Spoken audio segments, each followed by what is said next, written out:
Dhamma teaching series.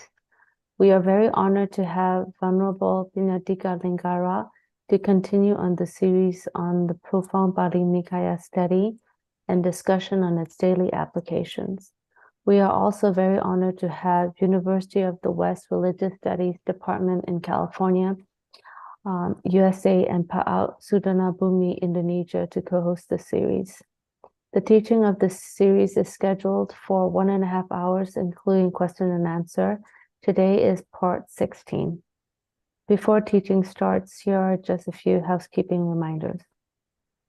We are using simultaneous interpretation Zoom functionality for today's teaching. First, let's briefly go over the channel selection for your preferred language channel. If you see a globe icon on your Zoom, there is an interpretation icon. Please go there to choose among English, Chinese, Indonesian, or Vietnamese according to your language preference. If you like to listen in English, we suggest you still go on to select the English channel rather than staying at off or original sound channel.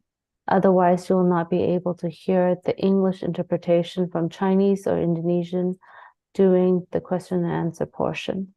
If you are using a cell phone or a mobile device, after you select the channel, make sure to click Done to complete the selection. Please go ahead to select your preferred language channel now. If you have any questions, please send it to our Zoom chat room. Also, a quick reminder about proper Dhamma learning etiquette. Even though this is a virtual Zoom session, please dress appropriately, sit upright, and pay full attention during the teaching to show respect to the teacher and the Dhamma. Thank you for your cooperation. Now we are ready for the teaching. May we invite Searo to start the teaching and interpreter Bande and interpreter Dhamma friends to start the interpretation, please. Sadhu, sadhu, sadhu. Okay, thank you, Madam. And let's start our today's Nikaya study, reciting the Namo Tassa 3 times together. Namo Tassa Bhagavato Arahato Sama Sambuddhassa. Namo Tassa Bhagavato Arahato Sama Sambuddhassa. Namo Tassa Bhagavato Arahato Sama Sambuddhassa.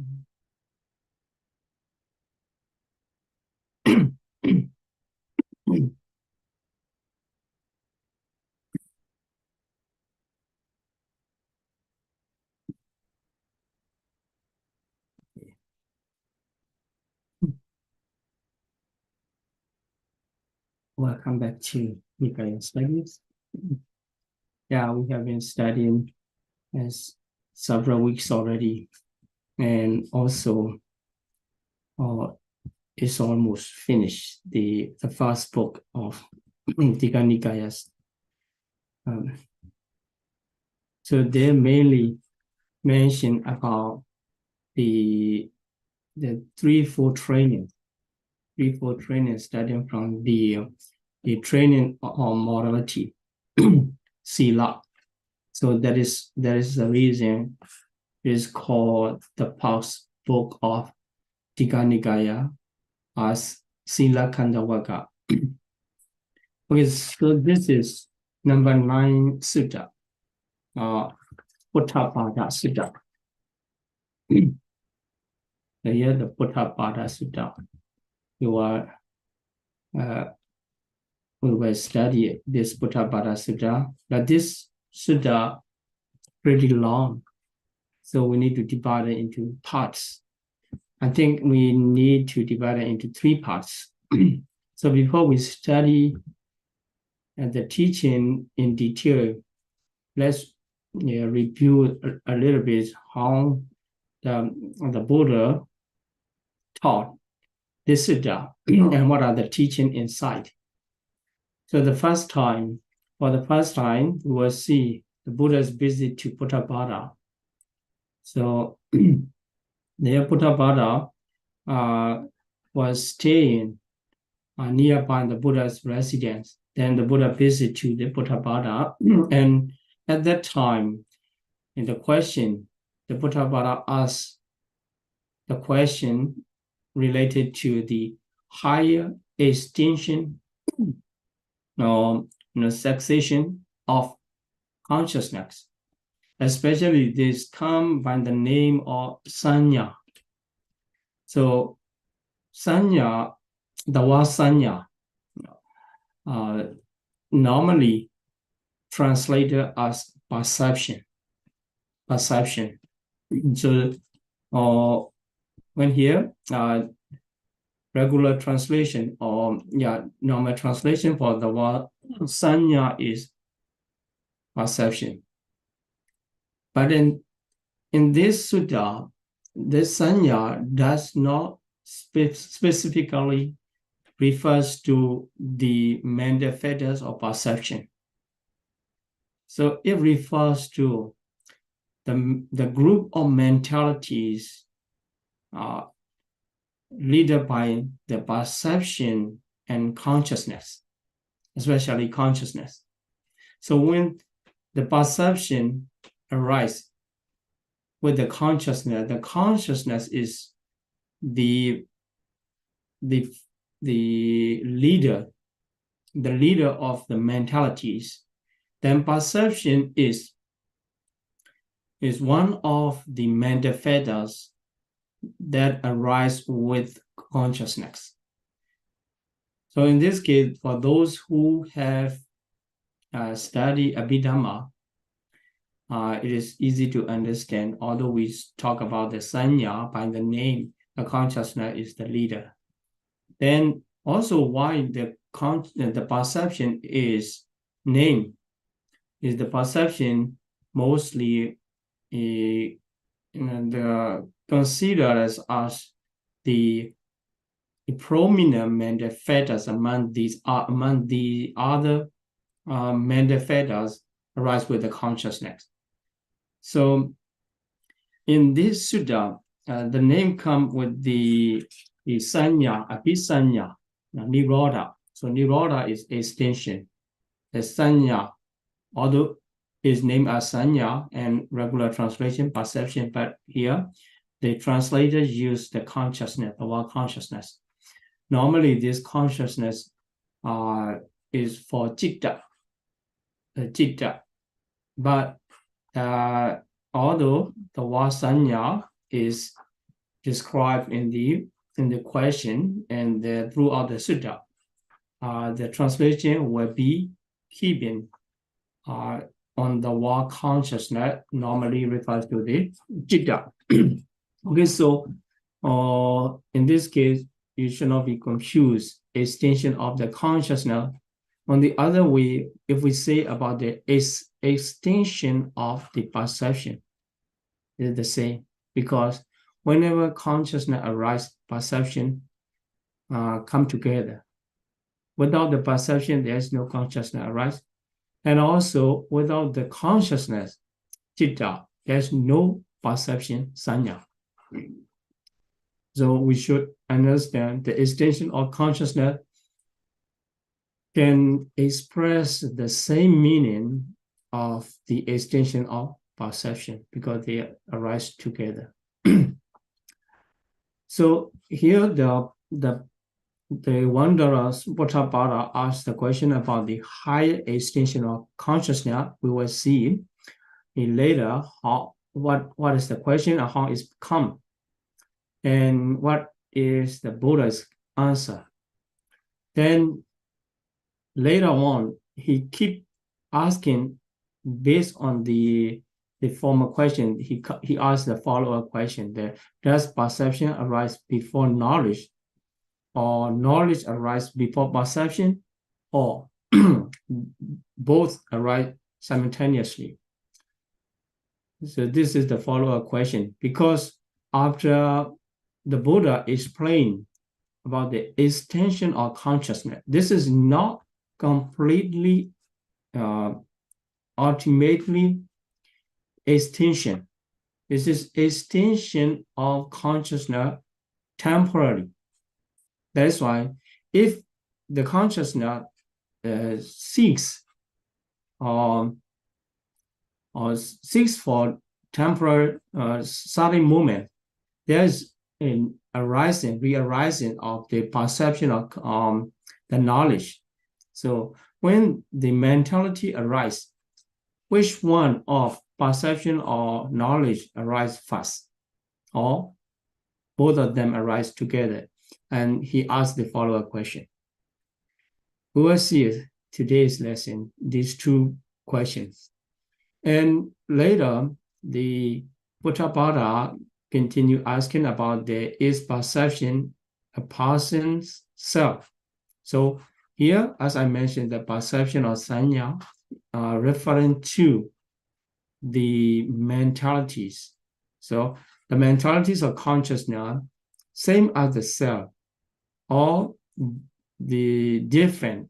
His question is, perception is one thing and self is another. I mean, perception or the mentalities and self are different. This question is after these two questions, and he moved to this kind of their fear. I mean, talking about their self is their interest.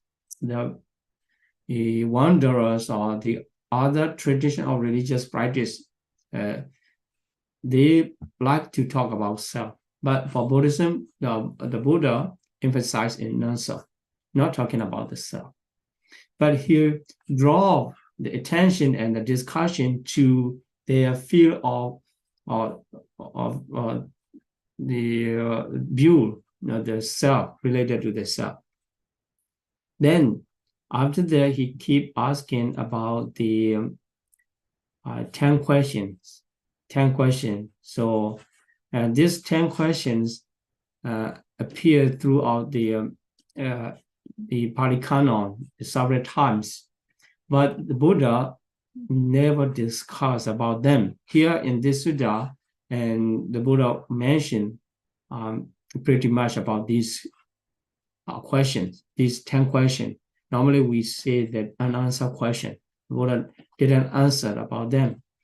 And also it mentioned why the Buddha didn't answer this question. And some scholars, they developed their idea concerning about the reason why the Buddha didn't answer this question. And some assume because the Buddha did not know, or like this, but for Buddhist follower, they believe it. Or Buddha already know, and following this sutta explanation, and Buddha have a certain reason not discussing on these 10 questions. Okay, we will see it later. And what kind of question not answered by the Buddha is the world eternal or not eternal? So this is an endless question, or we can argue without end, without evidence. And yeah, so the Buddha avoided, we will see it later. Then when after this discussion finished and the Buddha went back, and the Buddha was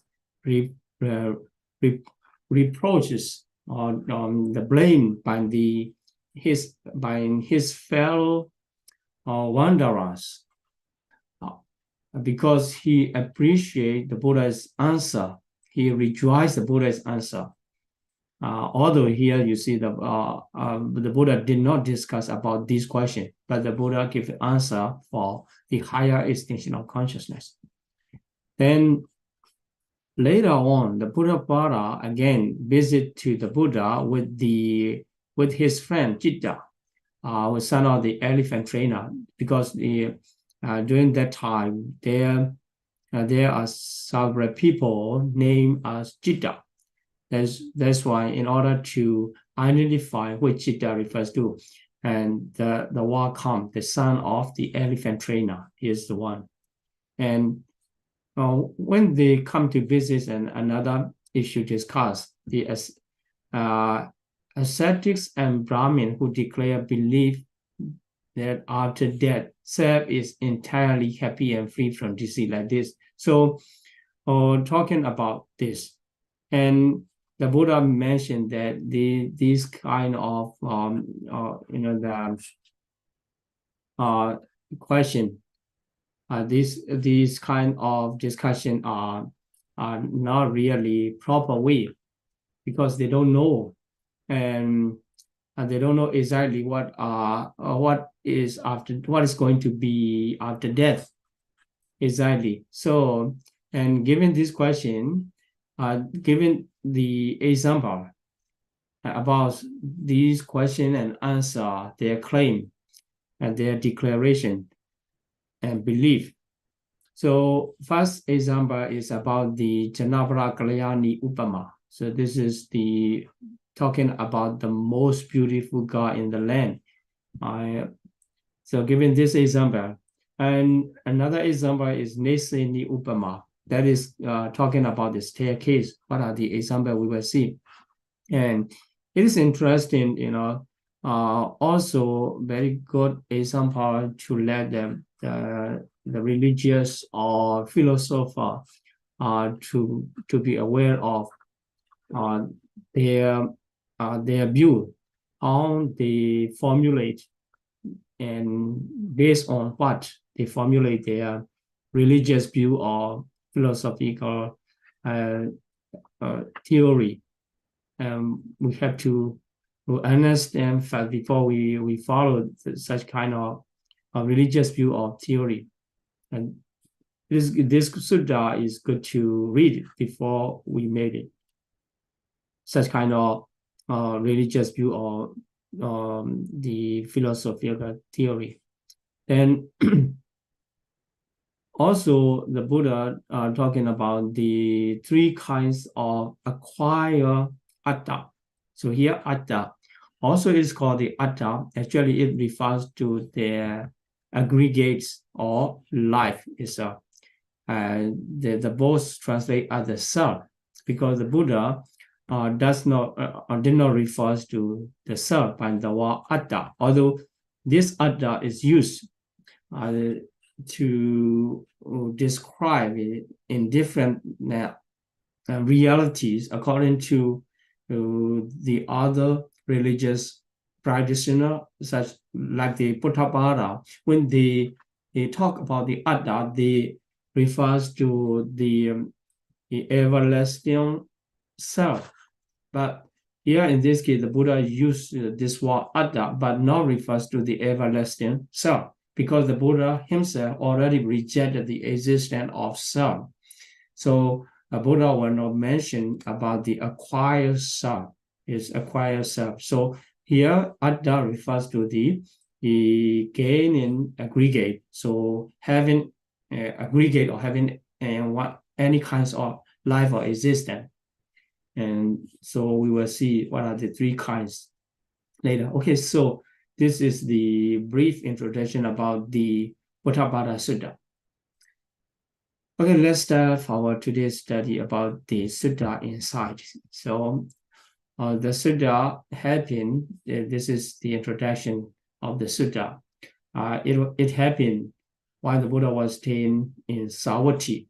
Savatthi is one of the cities, a very big city at that time. And in Jeta's group, there's also a very famous monastery of the Buddha. So Anathapindika is Jetavana temple.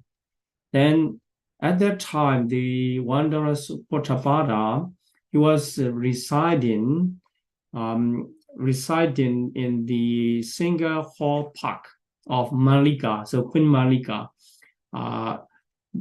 belonged to that park. So it has a single hall, one hall only. That's why the park is named as the Ekasala. And he resided there, the debating hall. There's debating hall, and this seemed to be pretty large hall, so that it can reside with the 300 wanderer together at the same time, and they were living there. Then the Buddha is normally go into the Savatthi pole, arms round.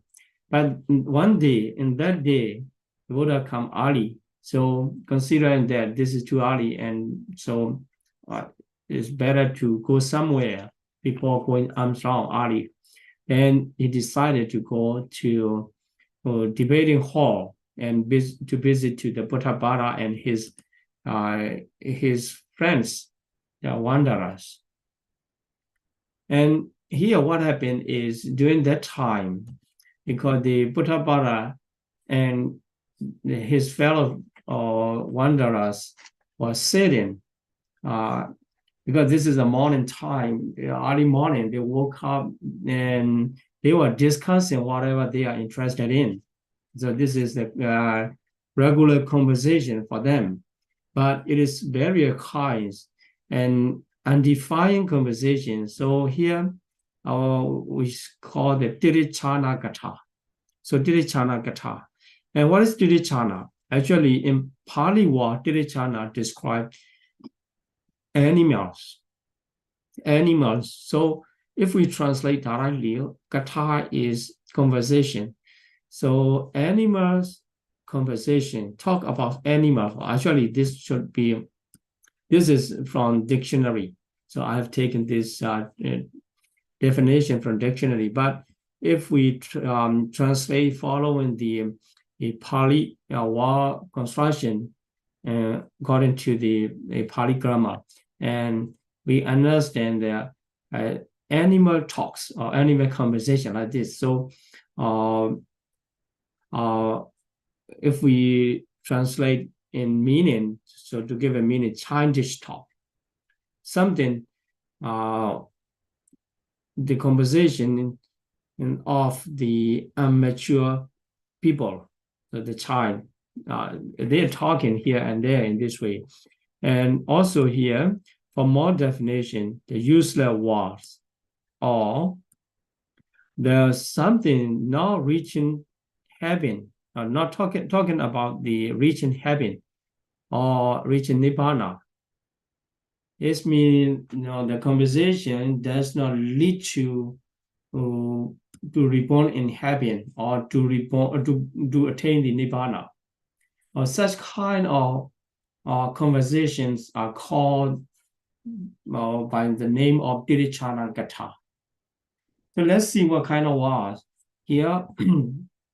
They are talking about kin of the that time Bimbisara or Kosala or like this, but they are talking about the kins, information about the kin. Such kind of word is considered as the Dirichana Gatha, because that kind of conversation cannot lead to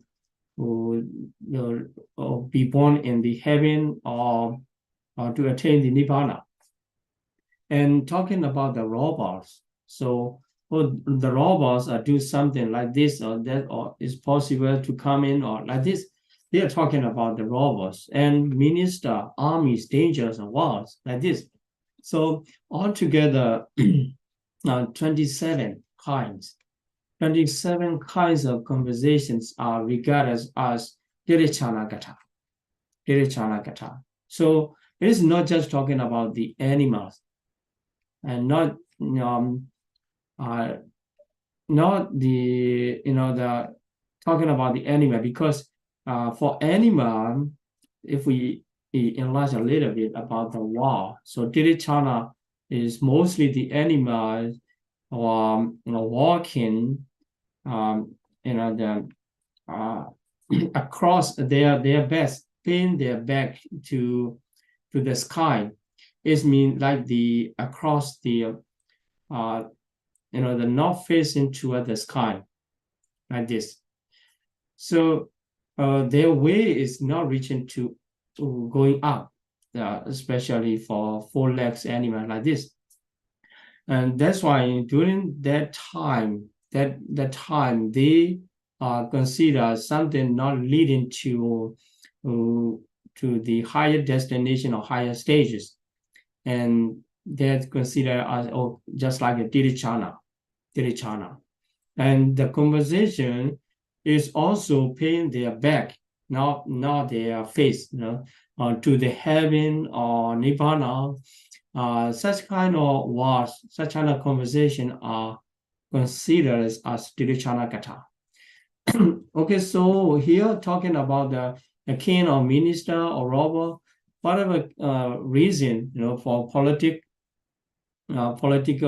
affairs, something like this, they can discuss and they can gain some benefits, but these benefits are not leading to be in heaven or to attain the nirvana, and that is why these all are included under the category of Dirichana. And from the religious perspectives, these are useless word or childish talk. If we just talk or if we spend our time for such kind of conversation, it is a big loss from religious standpoint. Okay, so you can see what kind of talk or considers Advaita Gata and how many hours we use or you use your time in daily life talking about them. And sometimes, and not for exchanging the information with the silent purpose, and the people just they talk about these 27 kinds of conversation because they enjoy for entertain themselves. In order to entertain themselves, they're just talking about the king or president. They're just talking about the robber or minister or sometimes food or drinks, etc. And perfume relatives, and also talking about the village. And now if you watch or explore YouTube, many information, endless information, you can get it. But if you just enjoy them, you have no time to practice, no times to learn more about the teaching. So this kind of expression remind us how to manage our times. So we should spend our time, we should not waste our time. If something is useful, here talking about the village and town, sometimes useful. If you are talking about this village or town or the way, the streets or road, and with the purpose, you are going there, or you need to use this information, or you need to share this information with the others. It is okay, it is good, or we can say the beneficial in daily life. But sometimes talking, the conversation is just for entertainment, just to entertain ourselves. It is endless. That's why we have to remind ourselves not to waste our time. Here, even talking about the departed people, or departed relatives, or parents, or the grandparents, like this. Sometimes, if we talk about our departed or late relatives, is recollecting and their gratitude and their honors to describe, or their and to say knowledge that dedicated to us and shared to us. And if we are talking about this, it is okay. It encourages us to accumulate the knowledge and to pay back their the gratitude. But sometimes just feeling something missing, or I just want to talk, to elaborate the kind of talking, and this is endless. It is we cannot find the end. Then also talking about the land, or talking about the sea. Okay, so these 27 are considered as the childish talk. or useless words from the religious perspective. But if you need to talk such kind of word for your daily life benefits, it's okay, you should do. So we are not objecting about that. But or spending our time much in that case will be a big waste of our life. So then, okay, so then the wanderers are talking. And during that time, the Buddha coming, then the Buddha saw what Buddha was coming from distance. Then he wanted his fellow wanderers, hey, be quiet, don't make noise anymore because ascetic Gautama is coming. Also, he does not, he did not when the Buddha looked down his group, his community, if the Buddha here, they are talking in this way here and there, just that the useless word, spending their time. The Buddha, being from the other religious side, from the Buddha can despise or disdain into that community. That's why he remind his friends, okay, be quiet, because the ascetic Gautama, he lies quiet,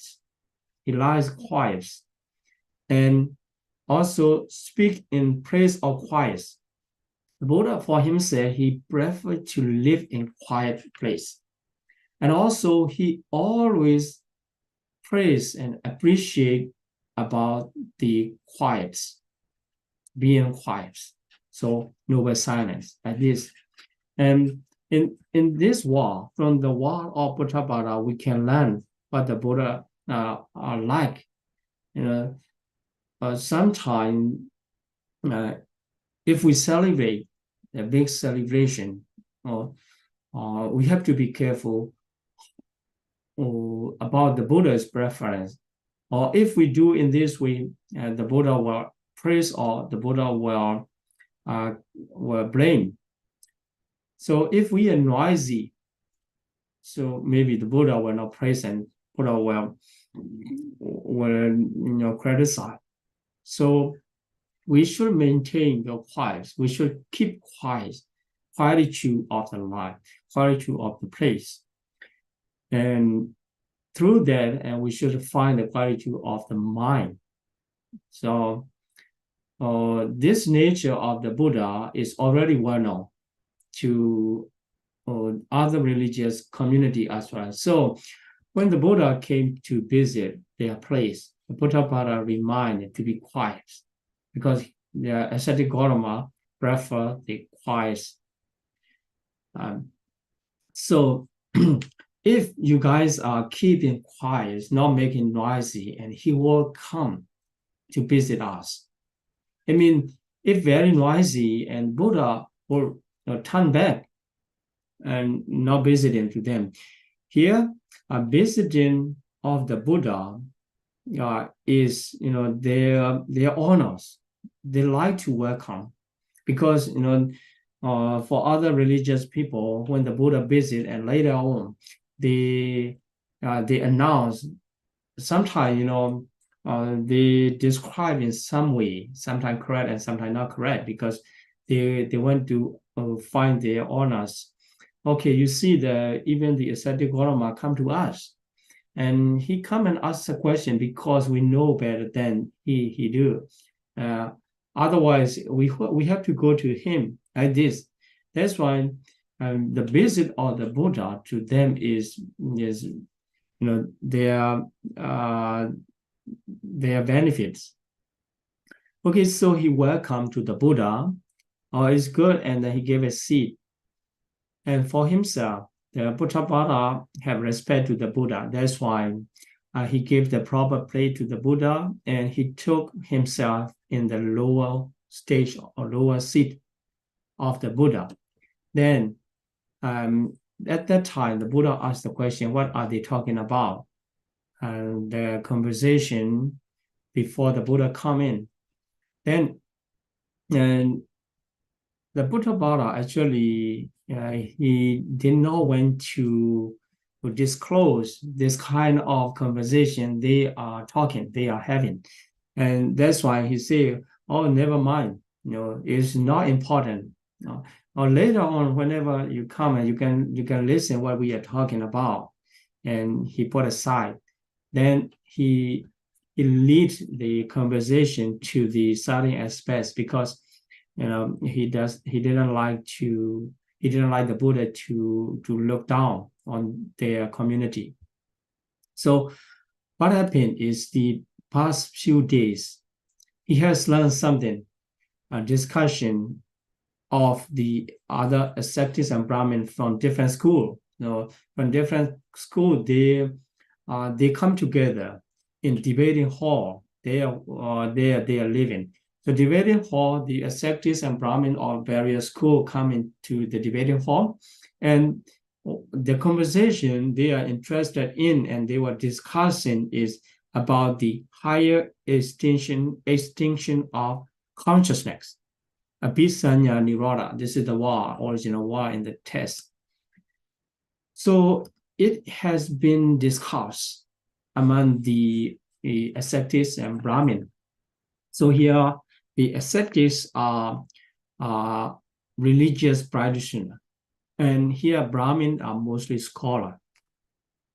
So these two groups come together and discuss in the same topic, on the same topics. It is interesting.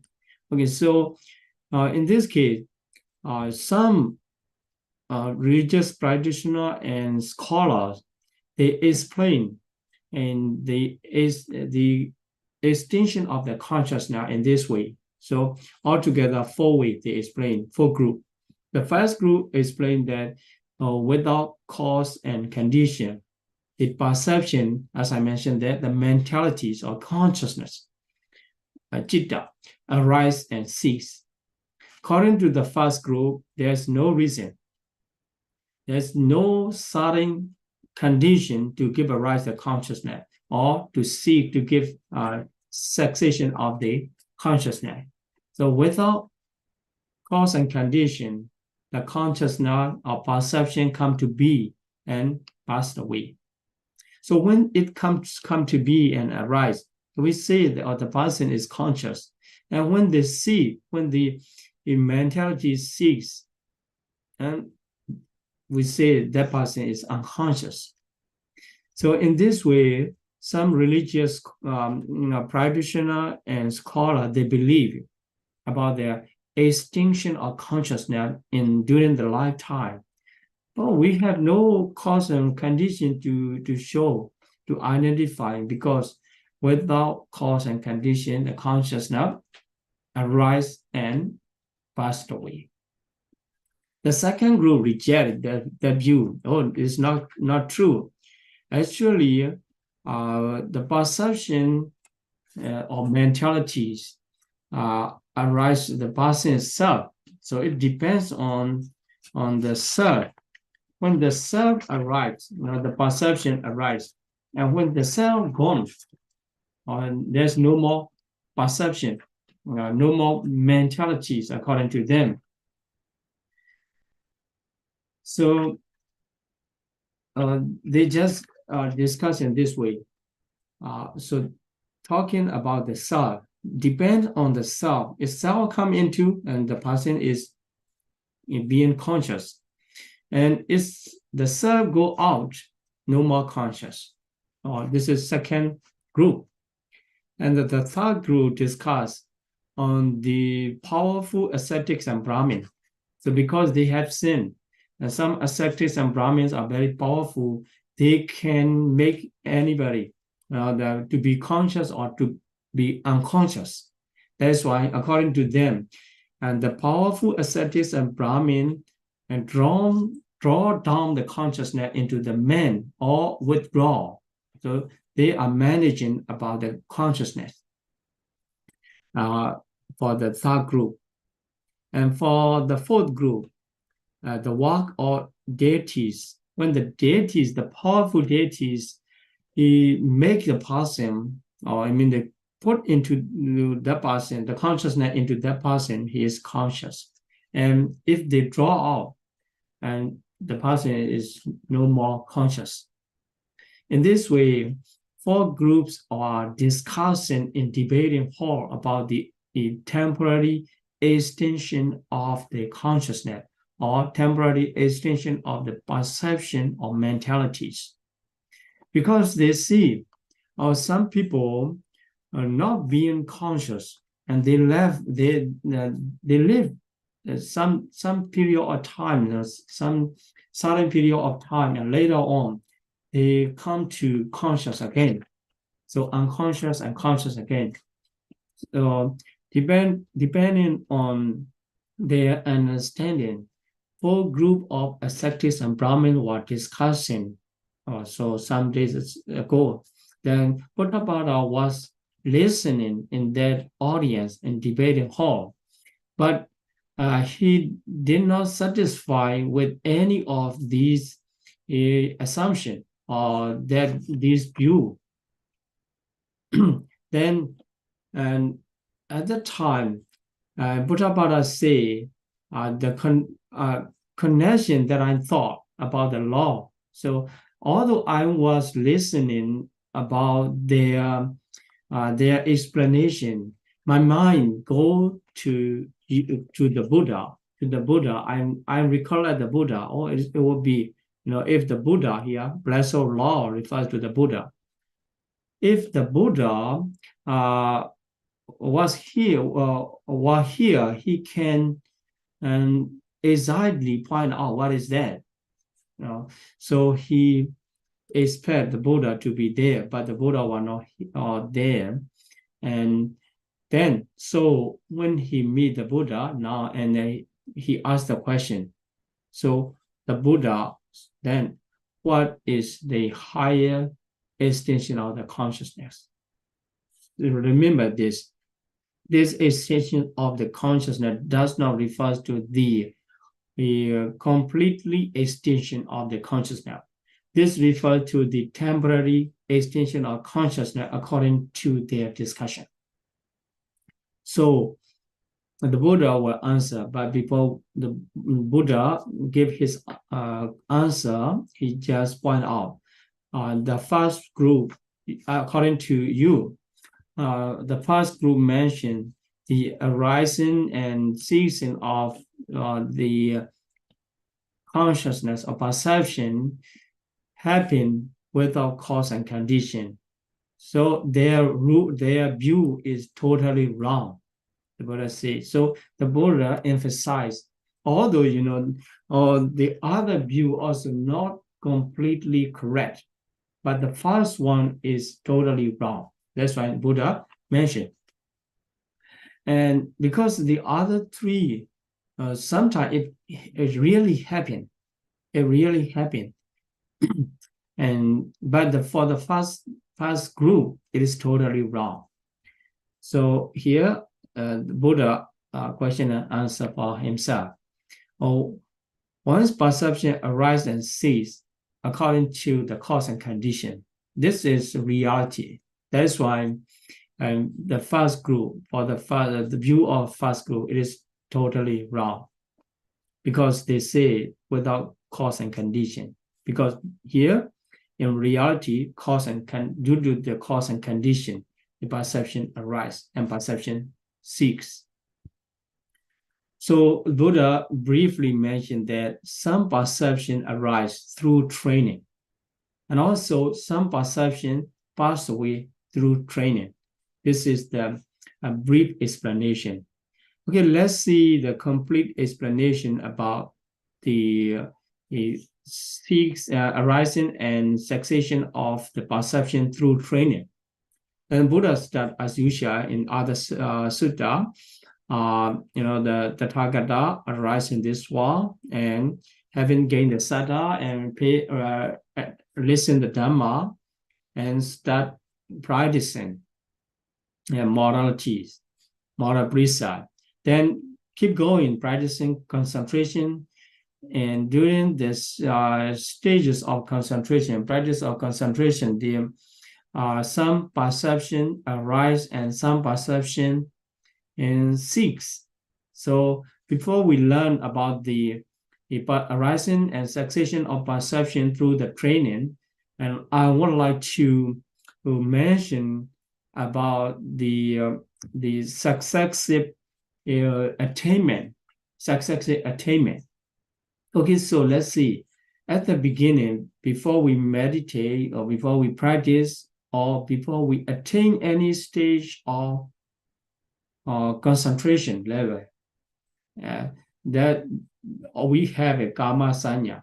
The karma sanya is the perception or the consciousness related to the object of five sense, five sense door. You see the visible form through the eye door, or sound through the ear door, the smell through the nose door, and taste through the tongue door, and tangible object through the touching of body consciousness.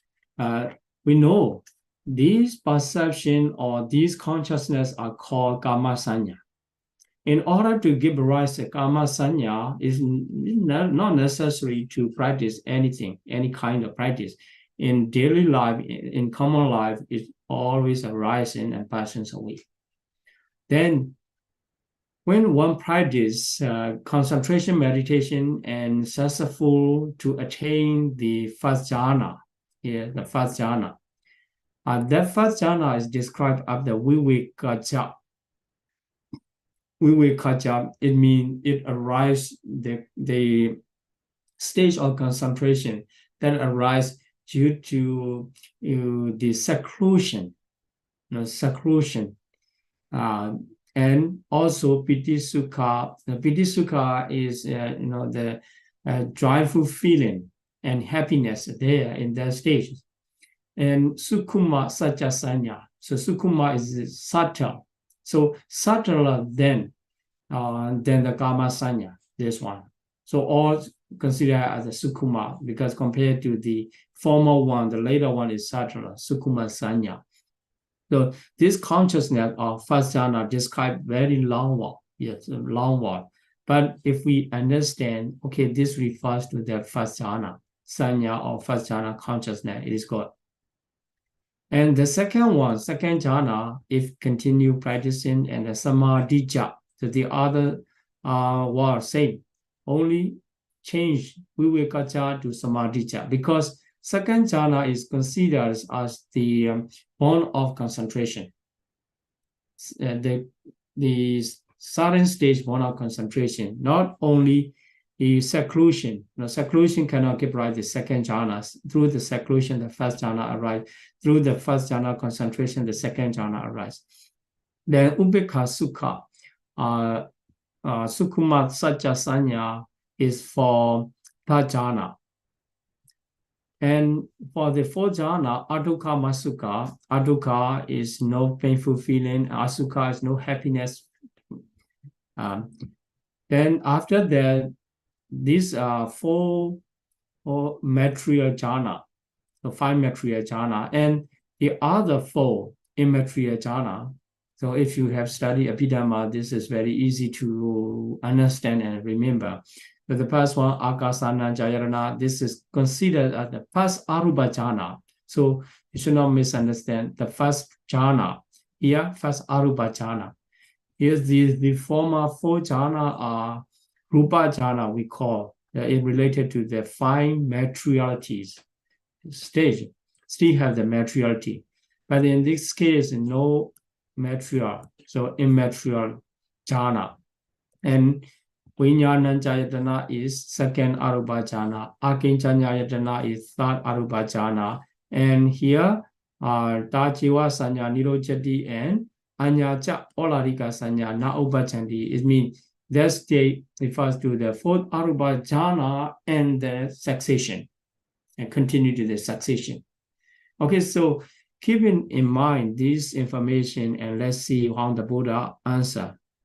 And here, remember the brief explanation is some perception arise through training and some perception pass away through training.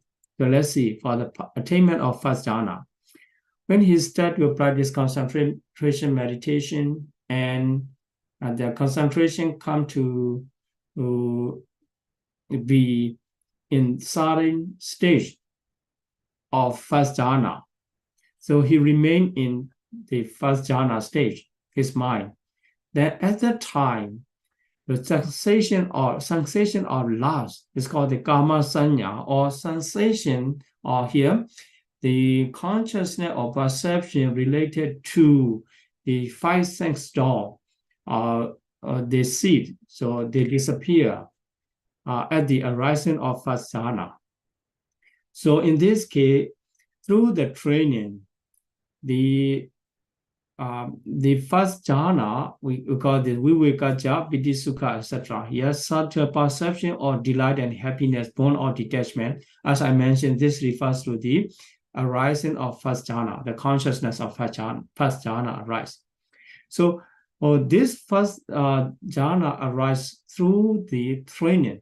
So the practice is cause and condition to give a rise to the first jhana consciousness or first jhana perception.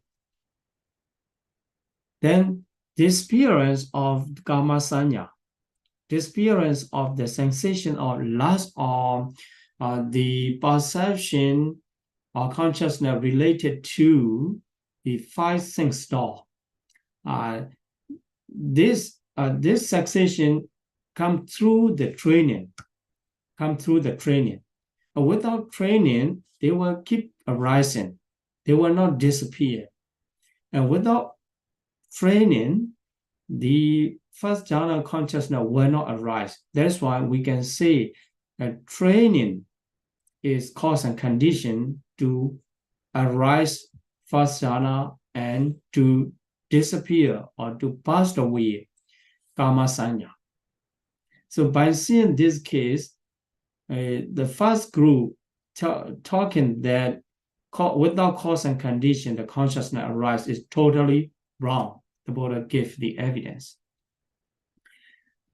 Okay, so keep going the step by step arising of the consciousness. And when the second jhana arises, he remained in there. He remained in the stage of second jhana. During that time, the former first jhana consciousness vanished and disappeared. And the second jhana arise. Here, as I say, the samadhi refers to the point of concentration. That this refers to the second jhana, consciousness and perception arise through the training. And when it arises, the first jhana stage disappear. It is just like if you step on the second step or staircase, and you have to let's say that release stepping on the first step or staircase. So keep going like this. And then when he attained the third jhana and second jhana vanish and third jhana remain. So the arising and passing away come through the training. The training itself is cause and condition. So it's called the Ubeka Sukha. In detail, if you like to know about all the equanimities and happiness like this is about talking about the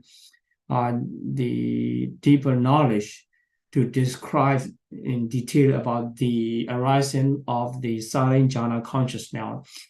It won't need more times. That's why I emphasize on the sutta teaching, the mainly focus on the main course of the teaching. So I will not explain in detail how it's happening. So if you are interested in what is the first jhana and second jhana and third jhana, and you need to learn more. Okay, so for the arising of fourth material jhana, five material jhana, and then the third jhana disappear. And when the immaterial jhana arise, all the jhana related to the materiality or the consciousness related to the materiality, they disappear. So the first arupa jhana, akasa nanjayatana arise. So in this case, because this is arupa, not related to the materiality, when the meditator practice to attain this, and his focus is on the sphere of infinite space. Infinite space. This is called the conventional one, panyati, not the ultimate reality. So this is not materiality, and this just called the panyati. And okay, so focusing on the space concept, and he attained the jhana that is called arupa jhana, first arupa jhana, and keep practicing and focusing on the infinite consciousness, and he attained the second arupa jhana, second immaterial jhana. And at the arising of second immaterial jhana, the first immaterial jhana disappear. So this keep improving the arising of perception through training and passes away through training. Then again, so the third one, so focusing on the nothingness, this also concept, focusing on the concept panyati, and he attained the third immaterial jhana, which is called akinjanya jhana. And then the last stage is just is shortened, because remember, this is not just describing the attainment of jhana. This refers to the temporary extinction of consciousness, which is called nirodha.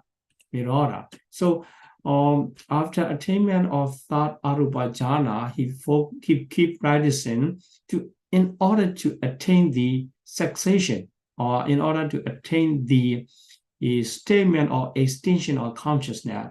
Then, so he thought that this is very subtle and very high perception, because this level, standing on this and it keep continuing, and it's going to reach to the cessation. So highest perception in the strong case. Then, so if we make strong activities, so mistaken that make me worse, or lack of mental activity is better. He reduced the making gross effort. He reduced, and he's make more subtle effort. Then here, that at that time, and because he is very skillfully balancing the practice of making effort, and that's why when the former perception of jhana, sanya, jhana consciousness, the third jhana, seeks, and also it does not drop into the causal perception, which refers to the bhavanga perception. So bhavanga perception, so this will be very complicated if you don't have any Abhidhamma knowledge. It is hard to understand what is causal perception and what is the jhana perception here. Okay. Anyhow, he is continuing practicing the practice of jhana. So here, the third jhana considers as the highest perception in that case, and moving forward to the highest stage, and not letting the grosser perception arise, because it's moving forward to the subtler and subtler, step by step. Then he's thinking that, suppose I was not thinking or imagining.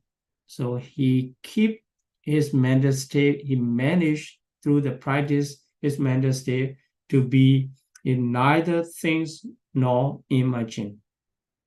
Then after that,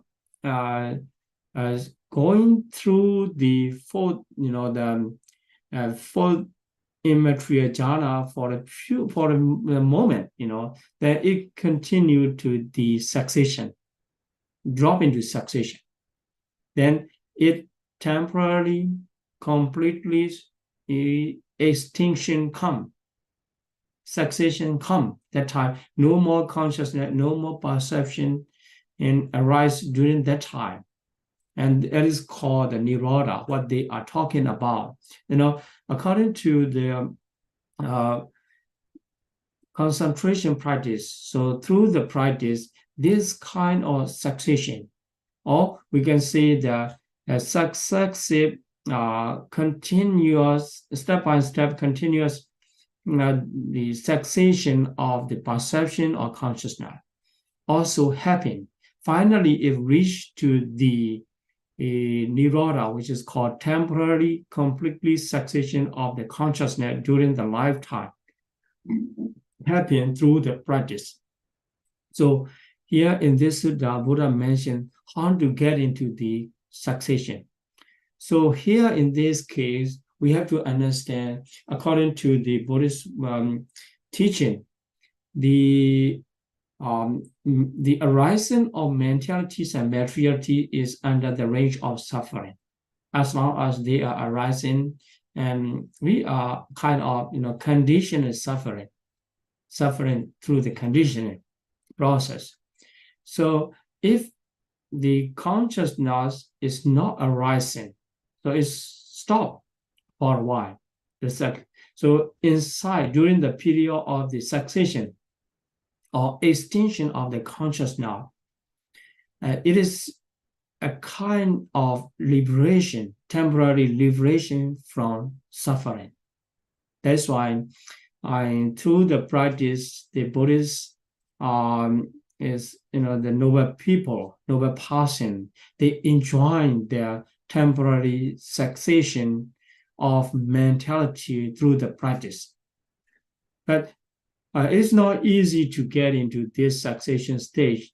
So you need to practice all kinds of jhana to be expert, to be mastery, and also need to attain the certain level of enlightenment for the third or fourth stage of enlightenment. Then, in combination of this power, concentration and insight knowledge, he can get into the attainment of succession and to enjoy the temporary liberation from the conditioned suffering. Okay, so this is how the Buddha mentioned the successive steps of extinction happen through the practice.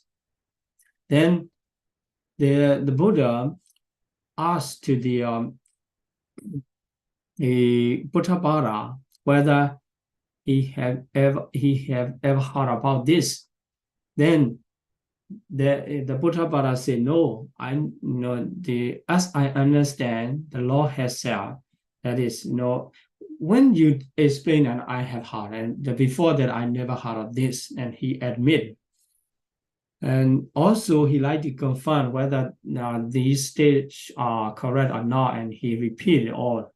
Then the Buddha said, that is right, you have heard from me. Then, so he has a question. Okay, so in this successive steps of extinction of the consciousness of the perception, you mentioned a lot. So according to your teaching, the summit of perception is just one, or there is many? He asked a question, that follow-up question, and just one or many.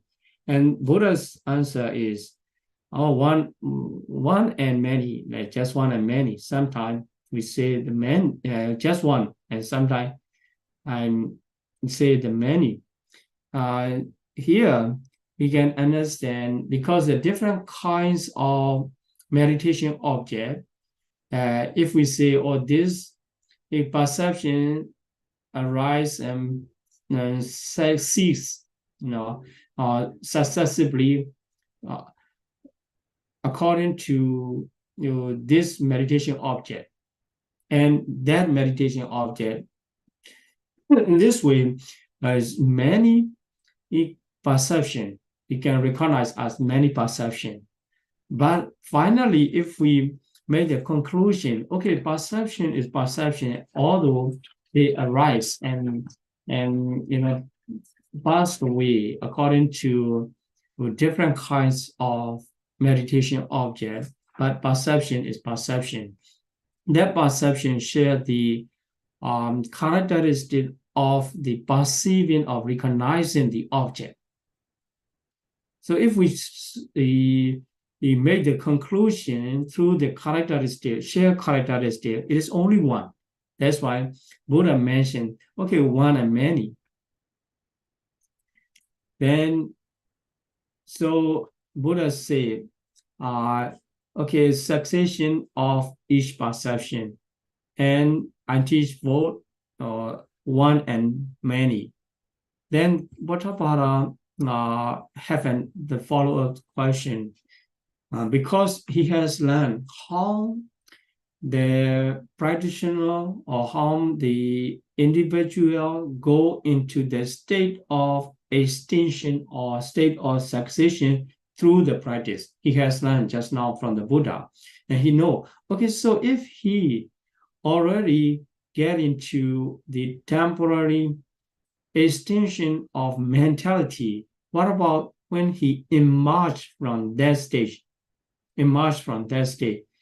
Okay, in that case, he cannot understand the perception arise or the knowledge arise fast, or they arise together at the same time simultaneously. He asked the question to the Buddha, and in this case, the Buddha said when that person emerged from that succession, temporary succession or extinction, and the perception arise fast and the knowledge later.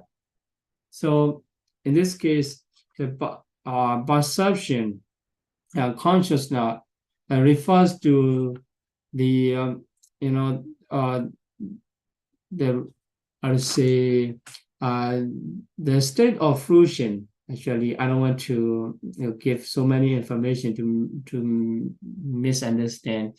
Here, the perception and knowledge are different mentalities. So in that case, the consciousness arises at the moment. After that, the reflection knowledge follow. Reflection knowledge follow. So in this case, Buddha mentioned, so when the person emerged from the state of succession, the consciousness arises first. That time he cannot reflect on that. Later on, he reflect, or I was entering to the state of succession, and he reflect on that. That is called the Paccavekkhana Jnana, the reflecting knowledge. So giving this answer to the Bhattabhara, and Buddha made the conclusion. So that's condition and knowledge arise. So let the consciousness or perception arise first, and that condition, that due to that, and the reflection knowledge arise. Okay, so for the first part of the Bhattabhara Sutta, I'm going to stop here. And what we have studied in this Sutta is just learning the outline of the Sutta and the Buddha's conversation with these with the Bhattabhara, and also the wanderers are listening their conversation. Before the Buddha came into their place, and they were having the Tirichana Gatha, so undefined conversation in 27 kinds. And yeah, so we can understand what kind of conversation is low value in Buddhist practice and what kind is high values. Okay, thank you very much for attention. And yes, please go ahead to Q&A session. Thank you very much. Sarah, thank you very much for today's teaching. We have about 20 minutes left. First, we have a few announcements to make, and afterwards we'll open the floor